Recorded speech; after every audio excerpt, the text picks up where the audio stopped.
Jesus.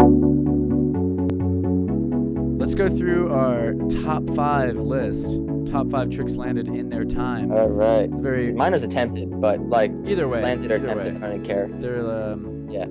They're significant because they were big for the time. They're game changers, you know, or not even game changers. Sometimes it's like tricks that are so crazy. You're like, I don't even want to try that. That was just so like, who even does that? You know. Yeah.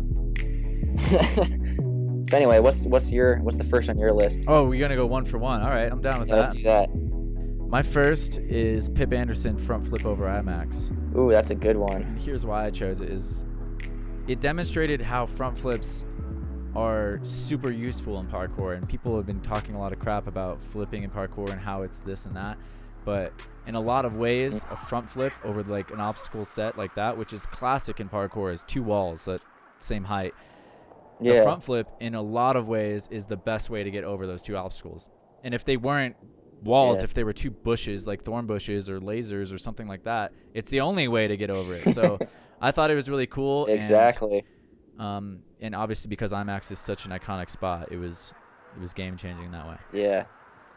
That's a super good one. Mine are obviously going to be so different than yours. Yeah, no. I tried to make mine contrast yours, but Yeah, you know, that's a it's good 'cause one, though. I could never do your list because you have totally different focus. Yeah, 100%. I'm going to start with, I guess, the classic like Vladimir Khrisanfov. I don't know how to say your last name. Sorry. Double layout to dirt that he did. That was way long ago. He like did some line and then did double layout, 6-meter drop to dirt, landed and just put his hands down and then started sprinting away. And I remember seeing that in 2013, and like double backs were like pretty like whoa, dude, or 2012 even. I don't even know when that was. If you have the link there, you should click it. Yeah, no, I have the link here, and I definitely remember the same thing. I was just like, Jesus. first of all, you should not take this drop ever. Yo, much less it's so like crazy. double layout, whipping, like rotating into the ground. Yo, This was it's uploaded in 2011. 2011. There you go, dude. That was some shit. And Yeah. like, people double layout now. Like, it's more common. Like, Mhm. they're powerful though. Like, and go like way lower than that. It's pretty bananas. But yeah, I think what that came from is like they have this super tricks thing and like the parkour clan team that they Okay. like train stuff in the gym until they like have full like awareness of it and like full mastery, even though it's like super hard. And then they like chuck it outside. I have this message if I can find it, which I'll like look for.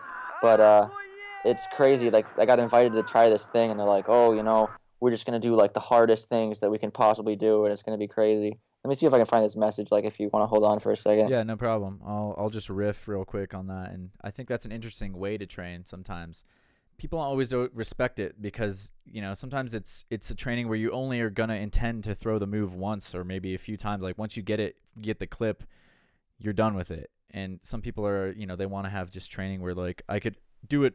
And I could do it whenever you ever asked me. Like, yeah, that's the best. I could do it for life. And, that's obviously a respectable way to train, but it's interesting to push yourself so hard in one direction that you can really and only ever really want to do it one time. Yeah, it's crazy. I don't know. I'm not like a super big fan of that, like, because it's pretty sketch, honestly. Like especially that double layout. It's like, bro, that's some messed up stuff. Yeah. But like, I mean, he nailed that, and that he was fine. He, like front flipped after. You can see it in the clip, and that's super impressive. But yeah, so this guy. They're talking about doing it in 2016, which would be pretty cool. Where do I start? All right, so hey man, I'm here to tell you about like the project Super Tricks 2016, which is run by that guy who did the double layout. He's like, dedicated to make a 2016 video with the main goal of this video is to show our like hardest, most dangerous, most unique skills in free run and acro street and tricking. So hard as motherfucking hell. That's what it says. And then it's like the most insane tricks. Of course, better not to die filming this. And then he says, the main idea is to show our possible maximum in passion for all of our life. For example, I want to triple twisting double back from height onto grass. So I'll train in the gym first, into pit, and then on mats, and only after I have full control of this element, I'll go to the spot and die like a hero. I was like, oh my God. You are such a man. That is the most manly thing I ever read. I was like, geez. So yeah, that's a super interesting thing that came out of Russia. And I was like, oh man. So I think that's one of those. I wish I had the balls to do that, and I'm glad I don't because I'd probably die. Yeah, sometimes the people that can push themselves the hardest like that, their story doesn't end well. Yeah. There's lots of people that get addicted to that desire to just achieve and do something that's just never been done before. And, you know, sometimes they end up in like base jumping, proximity wingsuit flying, or free solo climbing and stuff like this. And they might not live to see the end of it. And a lot of them are okay with that. Yeah, it's crazy. I'm not on that list of being okay with it, but I think it's an interesting part of humanity. It's crazy. I don't know. It's fun. It's obviously entertaining to watch from an outside perspective. You're like, hell yeah, do that, dude. But like, obviously, you don't want them to get hurt. But it's like you don't really think about it that much if you just see something crazy. You're like, dang, son. But yeah, I feel that passion too. Sometimes I just want to like go out and like I want to do something epic. Especially if I'm listening to music, I'll just like visualize some crazy stuff, and I'd be like, oh my god, I want this to happen. But never really can like do the craziest things which I see in my head. You know. Yeah, absolutely. I draw the line if. I mean, who knows? Maybe the line keeps moving, so it's tough. So yeah, maybe I will end up like in that crazy boat, but I hope I don't. But yeah, I definitely I have the same tendency as I really like to push myself to do something intense once in a while. Yeah. All right. Feels good. Next on my list, I got Dylan Baker doing his cat hang drops in the Rogue Squad video back in the day. Which ones was those? That. The classic parking garage ones. Parking garage drop, yeah. Yeah, those were awesome because that was the first descent I saw that was like that. I was like, oh. Yeah, that's what I think we'd seen stuff like that. There's the Yamakasi or old David Bell video of doing like the cat dismount, like cat 180, cat 180 down. This one was again a game changer in that way where you're covering so much vertical distance so quickly. Yeah, and also it's just so sketchy. It's just so crazy. Yeah, it's just because if you go up even one story, like you're all of a sudden now you're at a height where you can break bones. Yeah, dude. By doing it just twice in a row. So. Though Dylan is quite like thug life. Crazy. I don't remember my list order, but another one, and the same kind of. Actually, we'll do a different one. Erik's Raiz back out on grass, which I chose part because it's crazy and no one's ever done that, and part because like. It's just like I feel like people forget that happened. It's like a 2-second clip in the middle of a Zyulev video about like some competition like thing that he set up. But yeah, Erik just was standing on this platform and did like cheat set up to Raiz and then just tucked it over, like did it back out, landed like knees elbows on grass. But I'm sure it was fine because he's a tank. And I thought that was the craziest thing I ever saw. Like I can't even Raiz and Raiz in back is like a skill that's meant to be a setup for twisting. You know, like Raiz is, and so it has so little flip momentum, and I thought it was super insane to like even think to chuck that. It was just like, whoa. I don't think anyone else has even tried it since that either. So interesting. Yeah, technical and difficult and scary. I like it. All right, next on my list, mine were also in no particular order, so don't give yourself too much credit. Okay. But I had to include you on this list with your cast gainer. Oh, geez. I didn't want to embarrass you too much, That's but okay. I kind of mentioned it earlier. I just thought that it broke people out of, you know, a sort of period where there wasn't a lot of innovation. You know, people were doing things that were creative with flips, and I think that's valuable, very valuable. But there were also the kinds of things sometimes you'd be like, oh, once you see it, you're like, oh, I could do that. Yeah. Whereas you were actually pushing the difficulty factor for the first time in a while. And doing something that even when you see it, you're like, well, it's not happening for me. You know, like I'm not doing that move. I know it's out there and I still can't do it. And I can't even imagine myself doing it. So yeah, well, thanks, man. You could do it if you trained it, though. I probably could. You know, I'm just a beast sometimes. So no big deal. You could do it. I promise. Another thing on my list, if I remember. Oh, yeah. Let's talk about handstand gainers. Oh, because yes. I remember Delyan, Dido, Dimitrov. I think that's how you say his name, a.k.a. Dido. You know, he's such a beast. He did a handstand gainer in, I don't remember what year, but he put up like a teaser for his video, and it's blocked now, which is so unfortunate. But where he did a handstand gainer, I think it cut it up so you could tell what it was, but you couldn't see it for like its full effect. Do you know what I mean? It's a teaser for his sampler. And I remember thinking that was the craziest thing I ever saw. Like I'd never seen anything like that before. And his sampler ended up coming out, I think, in November. And before that happened, though, because that was the game-changing thing, like handstand gainer outside, like onto grass, like that was new. Erik and Ivan Savchuk went to the Z Games in Kansas, and Erik did one onto sand, and that was before Dido sampler came out, and you could like see the whole thing. And I remember talking to my friend Mon about it and being like, he was like, that was the craziest thing I've ever seen, is that handstand gainer.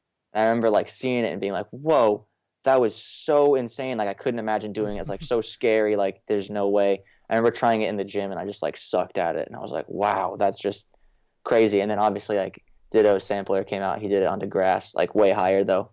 It was super intense. And I thought that was worth mentioning because like now, Definitely, especially with like if you saw the AirWipp challenge, Sammy Perrala did the lowest handstand gainer that I think has ever happened, and the lowest one on like concrete, not really, but like wood, like hard ground, and the lowest one, I think the only one ever in competition even. And like he nailed it, like landed perfectly. And I remember talking to him before the competition about like how he wanted to do it and stuff. And I was like, dude, like you're a beast. You do it. If you do it perfect, you'll be able to. But I mean, it was like just barely above head height for like Sergio and stuff. Like wild. So crazy how that progressed, and it all started, you know, way back then with Dido and Erik trying like doing crazy stuff onto sand and onto grass. So yeah, that's super interesting. Have you ever seen some of these moves ever in any other context? I mean, it's what do you mean? Just because like I can't imagine like there's gymnastics and stuff. Some of these things you kind of get some crossover, like double backflips and stuff like this. But when you introduce obstacles like we're doing with parkour, handstand gainer is kind of unique, and that's one of the reasons why it's such a cool thing to have is no one really does it. I mean, the only thing I can think of is maybe some kind of circus act or trap. Like you have like similar movements. I think in gymnastics on a bar you can swing backwards, like you go swing backwards and do like an uprise and like pull yourself over the bar, and then you like do a half twist and catch it, right? So you can swing back and swing yourself over and then catch the bar, and it's like half of a handstand gainer, or like a quarter of it with half a twist.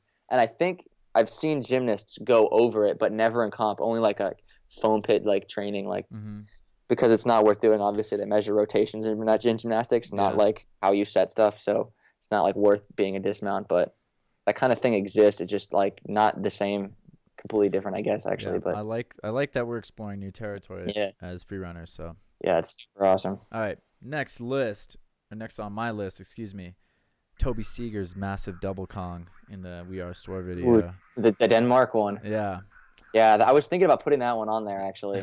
Well, that was awesome. Just one of the most epic displays of power to this day that I've ever seen in the head first position.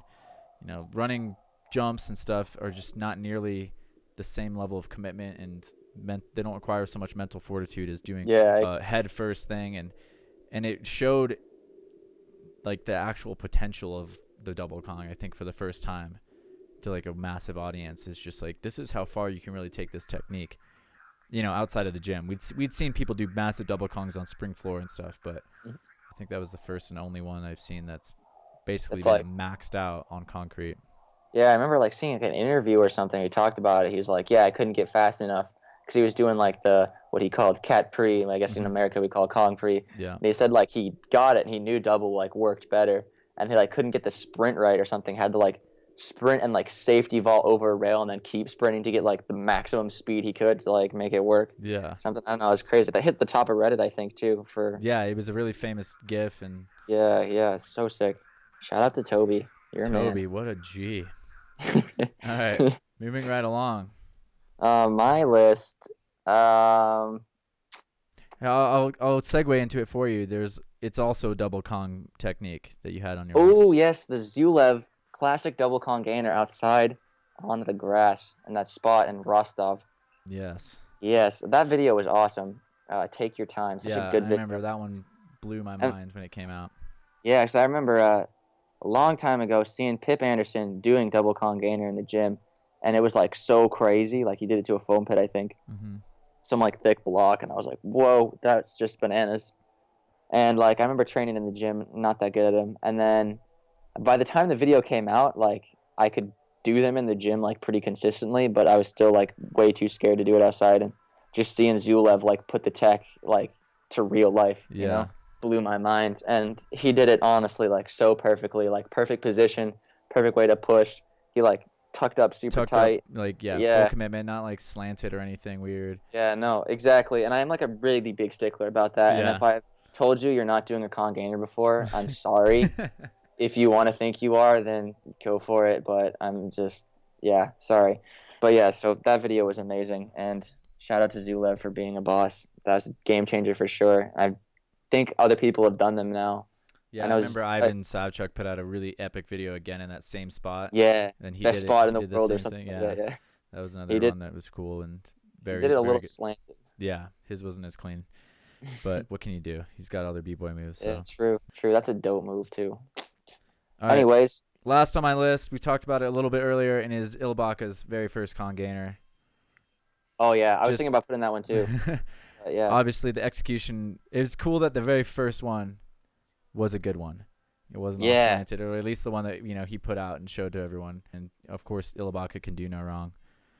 He was just a beast, and he changed the game with that move, I think. 100%. I mean, it's so common now. It's like it's not a basic. I don't want to say it's a basic. Yeah. It's like once you get to a certain level, you should train this. You know what I mean? It's like almost like a in the normal move set for people. It's like you should probably learn this skill because it's the next thing that you know.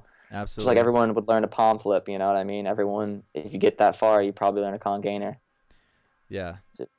I mean, just for him to imagine it, just to think of that, and then have the guts to really go for it. Yeah, I heard interesting things about that. I've heard from Johan that Danny thought of the wall gainer and Ryan thought of the con gainer, and then they were just better at each other's. Oh, really? That's what I heard. Yeah, and like that Danny was better at the con gainer or something, and then he did that outside. But the description of the video says that he worked out how to do it in the garden that Danny did in his house. Like, I guess doing it to his back or something. I don't know. Stack some mattresses or something? Yeah, I don't know if that's exactly true, but I heard that they like flip-flopped on that. But nonetheless, Danny definitely is the one who figured out how to make that idea work and put it to reality. So, craziest shit ever. Pay your respects, folks. Yeah.